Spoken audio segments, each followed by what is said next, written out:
First, that breaking news, the U.S. military striking 3 nuclear sites in Iran, surprising the world. Christian Benavides shares the timeline of tonight's military action and mixed reaction from lawmakers.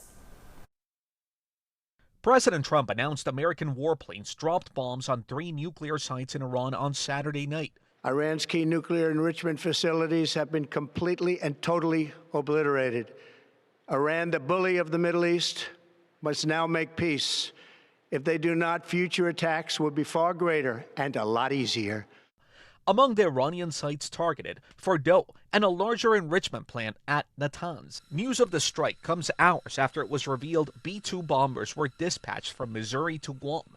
The B-2s are capable of carrying barrack-busting bombs, capable of destroying the kinds of underground nuclear facilities Iran was believed to possess. It's designed to penetrate to quite a significant depth before it actually goes off, and then to generate a large, burst after that. News of the strikes was met with mixed reviews, with some on Capitol Hill noting that the strikes can be viewed as an act of war that Congress did not sign off on. In a social media post, Representative Thomas Massey of Kentucky, a Republican, wrote, "This is not constitutional."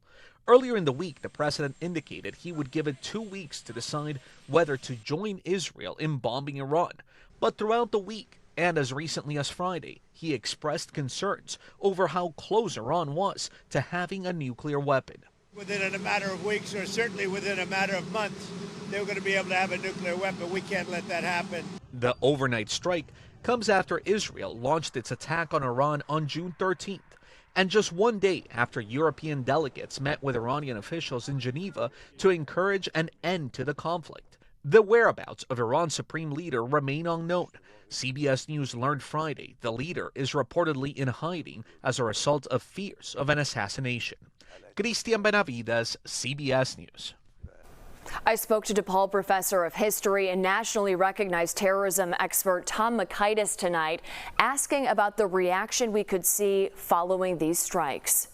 I mean, they're severely weakened. There's no way they can confront us, in terms of conventional military conflict. But, they could, conduct terrorist attacks. I mean, we helped to create ISIS by going into Iraq. I mean, I think people forget that. And we paid a price for it over the long run. I think something like that is going to go here. I think the worst case scenario would be if they can close the Straits of Hormuz, which disrupts the flow of Gulf oil, to the rest of the world. Doesn't affect our supply, but it can affect the price and could cause a significant ripple effect. Whether they would do that, we don't know. And Illinois Governor J.B. Pritzker responding to the attack, saying in a post on X, quote, "I'm keeping a close eye in consultation with federal authorities and Illinois State Police. There are no known threats to our state at this time.